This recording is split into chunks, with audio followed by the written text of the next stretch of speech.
నెల్లూరులో దారుణ హత్య గురైన సిపిఎం నేత పెంచలయ్య కుటుంబాన్ని పరామర్శించారు రూరల్ ఎమ్మెల్యే కోటంరెడ్డి శ్రీధర్ రెడ్డి. పెంచలయ్య కుటుంబానికి 10 లక్షల ఆర్థిక సాయం అందజేశారు. ఆయన కుమారులు ఒకరు ఐఏఎస్, మరొకరు ఐపీఎస్ అయ్యే వరకు పూర్తి బాధ్యత తమ కుటుంబం తీసుకుంటుందన్నారు.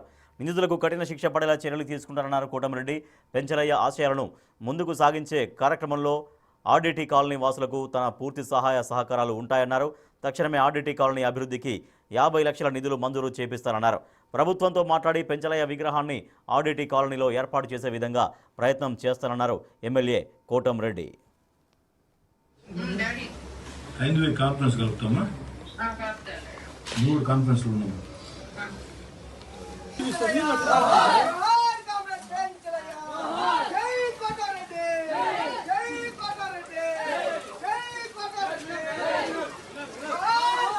లైవ్ లో ఉంది నాది.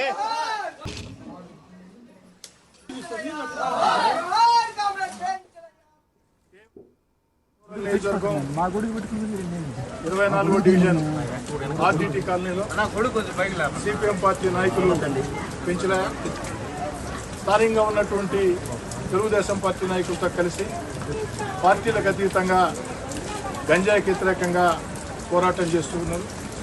వారికి పోలీస్ శాఖ కూడా అన్ని రకాల మద్దతుగా ఉండింది. ఆ గంజాయికి వ్యతిరేకంగా పోరాటం చేసే ఈ ఆర్డీటీ కాలనీ కమిటీకి పోలీస్ శాఖ అన్ని రకాల మద్దతుగా ఉండింది. ప్రజల సహకారంతో గంజాయిని సమర్థవంతంగా ఎదుర్కొన్నాం. స్థానిక శాసనసభ్యుడిగా ఎప్పుడు కూడా ఈ యొక్క ఆర్డీటీ కాలనీలో గంజాయికి వ్యతిరేకంగా ఎవరైతే పోరాటం చేస్తున్నారో వారికి అండగా ఉన్నాం. ఈ అక్కసుతో ఓర్వలేక ఆ గంజాయి మూకలు పెంచలయ్య గారిని దారుణంగా అమానుషంగా చంపడం జరిగింది. ఇది అత్యంత తీవ్రమైన చర్య. ఈ సందర్భంగా ఆ యొక్క పెంచలయ్య గారి కుటుంబానికి అన్ని రకాల అండగా ఉండాలని, పెంచలయ్య గారు చనిపోయిన దగ్గర నుంచి ఈ రోజు దాకా కూడా అన్ని రకాల కూడా అడుగడుగునా కూడా ఆ కుటుంబాలకి ధైర్యం చెప్తూ ఆ కుటుంబాలకి అండగా నిలబడ్డాం. అటు నేను కానీ, సిపిఎం పార్టీ నాయకులు కానీ, ఇతర కమ్యూనిస్ట్ పార్టీ నాయకులు.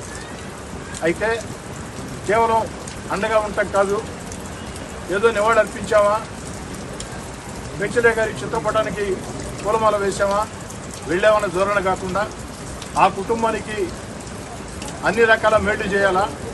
ఎందుకంటే పెంచలయ్య గారిని మన ప్రాణాలతో తీసుకురాలేం. పెంచలయ్య గారి ప్రాణాలతో తీసుకురావటం మన చేతుల్లో లేదు, దురదృష్టం.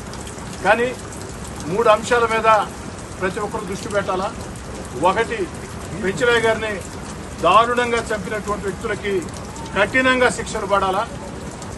ఆ కఠిన శిక్షలు ఎంత కఠినంగా ఉండాలంటే, మరోసారి ఈ గంజాయి బ్యాచ్ ఇలాంటి చర్యలకు పాల్పడాలంటే గడగడ గడగడ గడగడ ఉణికే విధంగా ఈ గంజాయి బ్యాచ్ ఊరును వదిలి వెళ్లే విధంగా, మళ్లీ జీవితంలో గంజాయిని ప్రోత్సహించకుండా చేసే విధంగా ఆ యొక్క పెంచలయ్య గారి హంతకులకి కఠిన శిక్షలు పడాలా. ఆ బాధ్యత నేను తీసుకుంటున్నా.